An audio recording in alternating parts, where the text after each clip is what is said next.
Tatlong sunod-sunod na linggo ng puro taas presyo ang petrolyo. Kaya talagang umaaray na ang ating mga paps na mga jeepney driver.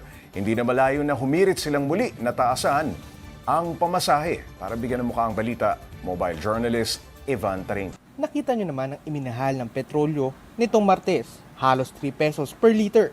Hayan tuloy, kabi-kabila na naman ng mga protesta. Ang ilang transport group binuhay ang petisyong itaas sa 15 pesos ang minimum fare sa jeep. 2023 ito ang unang inihirit ng AutoDAP sa LTFRB.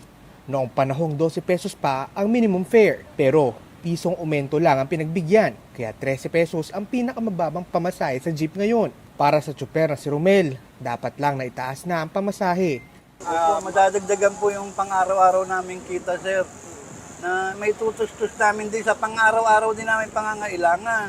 Marapat lang po sa magkabilang panig, sa mananakay at sa mga driver po. Pero syempre yung mga commuter, pumapalag. Okay pa yung 15 pesos, pero habang katagalan po siguro na kapag nasa kagipitan na, mahal na po talaga yung 15 pesos, sir. Ang LTFRB, nauunawaan daw ang hirap ng mga tsuper at operator. Pero dapat umanong balansehin din ito sa sitwasyon ng mga pasahero.